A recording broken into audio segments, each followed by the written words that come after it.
Азыркы мезгилде адам урдайт дегенди угуп биз өтө таң калдык да. Алып келип алып эле анан сарайга жаткызгандар да учурлар болуп атат да. Бизди кулчулукта кармап атат, анан минтип атат деп алып келген адамга арызданат. Аял күйөө урушкандай эле да.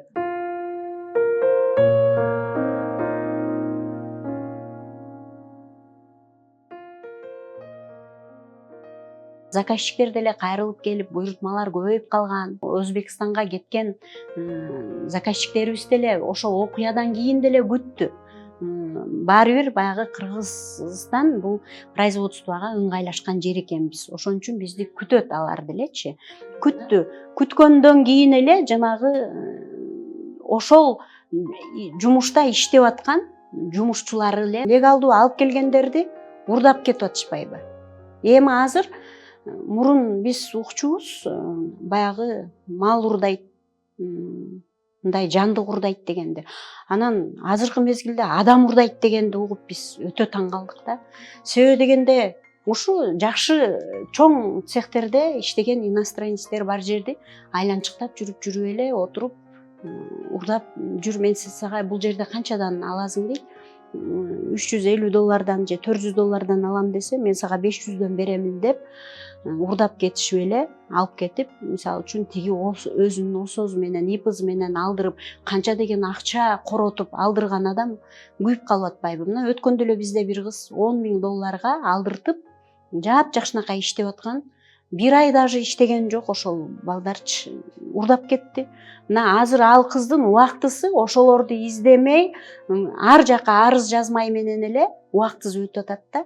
Ошо мынакей мен байкашымча 2 айдан бери эле ал кыз иш кылбай эле ушул биягы РОВД, анан биягы дагы бир тиешелүү органдарга барып эле жүрөт да.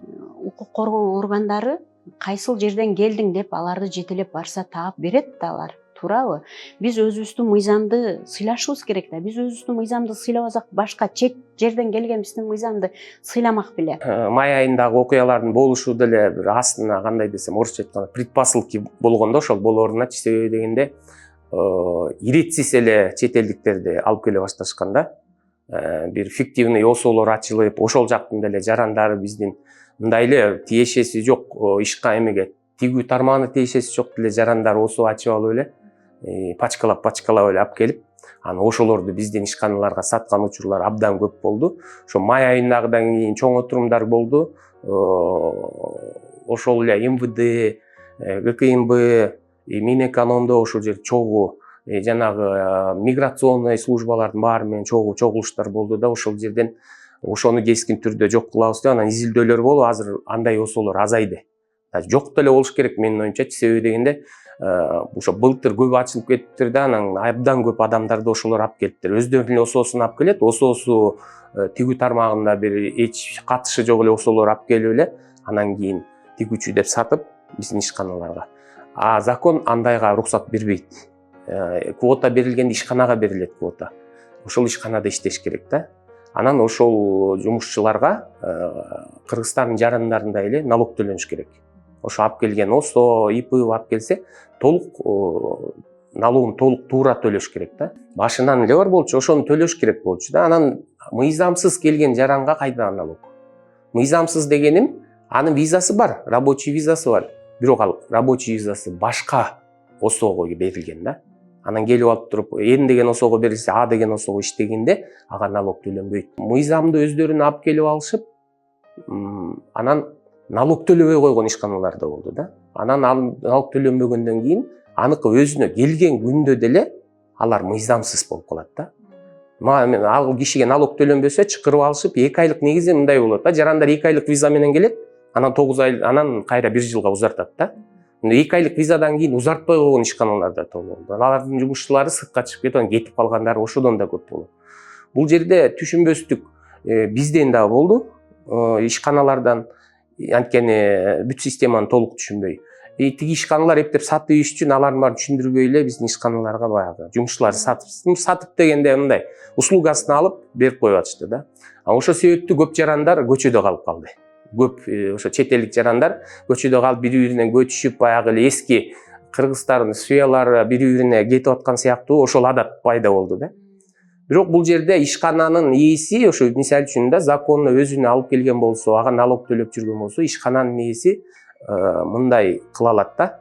Ал эгер кетип калса, мисалы үчүн өзүнүн ишканасына келген болсо, бүт миграционный картасы, рабочий визасы бүт өзүнүн ишканасына болсо, бул закондуу түрдө миграционный службага барып туруп, анын картасын снимать этип юридически, визага барып туруп, виза аннулируйте, я их выдворяю деп, анан милициядан жардам сурап, табыш бергиле деп тапкандан кийин колунан жетелеп туруп эле аэропорт менен сопровождение имеет право. Колунан нарушник эмес, сопровождение выдворить его. Мага бул жумушчу кереги жок болуп калды. Эртең буга өлүп калса мен ответственный болом деп туруп, бир аз акчасын коротсо да алып барып, 1-2 күн алып барып аэропорттон салып ишке. Андай кылса, ошондо жумушчу эч жака кетпейт. Бири-бирине көчпөйт. Анан баягы бизде бири-бирибиздикинен ошо тартып алмай адатыбызды аларга да колдонуп көрүшүптүр. Эми ал туура эмес нерсе. Мыйзам түрүндө жазаланат. Ошол ишкананын штрафы бар.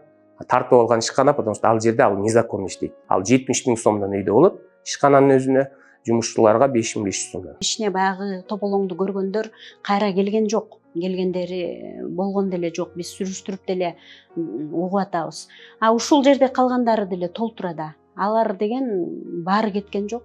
Ошолор эле айланып легалсыз иштеп жүрөт. Анан бул жерде айтып атпайбы? Легалсыз иштеткен үчүн баягы цех ээлерине штраф салыш керек деп. Жок, легалсыз иштеткенге штраф салбай эле андан көрө мөөнөт бериш керек. 1 ай ошолорду иштетип, баягы учакка жол кире билетине акча таап, анан ошол цех иштеткен ишкер өзү колу менен учура турган кылып базага киргизип, ошого ошондой договор, келишим кагаз түзүш керек да. Ошондо биз легалсыздарды азайтабыз да. Булар деген монтип айтып атышат. Кичине айлыкты азыраак кошуп бердиз эле, кошпой койсо эле, бизди кулчулукта кармап атат, анан минтип атат деп алып келген адамга арызданат. Кимдин ИПЗ менен келди, ошону ИПЗ менен кете турган кылыш керек. Эгер башка жакка кетип калдыбы, ошолну депортация кылыш керек. Ошол акча төлөп алдырган адам өзү аны депортация кылдырыш керек да. Анан аны урдап кеткен адам канча мөөнөт иштетти, ошончо штраф төлөп бериш керек. Тигилер мисалы үчүн урдап кеткен адам жумушчулар, урдалган жумушчулар, жок мен бул эжеде иштебейм, бул мадамда иштейм, бул мадамда иштебейм деп койсо эле, алардыкын биз туура деп аларды өз укугуна коюп койбошубуз керек. Урдап кеткен адамдын арказынан издөө, анан аларды депортация кылып, ошо келишим кагазга жазылган нерсеге жооп ала албай атпайбы бизде? Бул жерде биздин мисалы үчүн производительдердин эч кандай укугу корголбой жатат. Бул себептин баардыгы мыйзамсыздыктын айынан. Анткени чакырып алгандан кийин ишкана чакыраарда негизи миграционный служба баардыгы инспекция кылат. Мисалы үчүн биз квота сурасак, 20-30, биз 20-30 адамга жашай турган жерибизди көрсөтүшүбүз керек. Каерге жашатабыз, условиясы жакшы экенин, каерде иштейт, бүттүн көрсөтүп, анан биз только квота ала алабыз да. Бизде кандай болуп атат? Бизде ошонун баарын растап бербей эле, алып келип алып эле анан сарайга жаткызгандарда учурлар болуп атат да. Анан кийин 2 ай визасы бүткөндөн кийин продлевать этпей коюп эле анан документин алып алып иштеткендер болуп атат.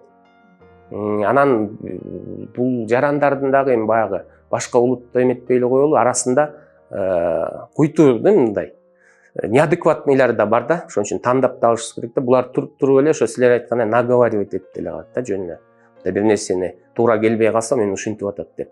Бирок алар унутуп атат, что бизде баардык жерде камера, баардык жерде көрүнүп турат эми кандай ситуация болуп аткандарын. Ошондой маселелер бар. Эми бул баягы жалпы мамлекеттик масштабта алганда бул бытовой сыяктуу эле да, аял күйөө урушкандай эле да. Бытовой сыяктуу единичный случайлар боло берет. Чыгып калып просто азыр маалымат тез тарайт эмеспи? Ошон чыгып кеткөндө масштабныйдай сезилет да. Кыргызстан ансыз деле акыркы 2 жылда ишкерлер деле калп айттырбайт, биздин сектор кичине төмөндөп баратат. Себеби дегенде жаныбызда Өзбекстан абдан чоң кадамдар менен өрчүп кетип атат. Мурун биз трикотаж эле тигишет, алар бизге конкурент эмес деп сүйлөчүбүз 2 жыл мурун. Азыркы убакта полный текстилди деле уже алып барып атышат. Өтө оор нерселерди да тигип чыгып атышат. Биздин ишкерлер бар, моданы эмесе, бизде алар деле ошону аткара башташты.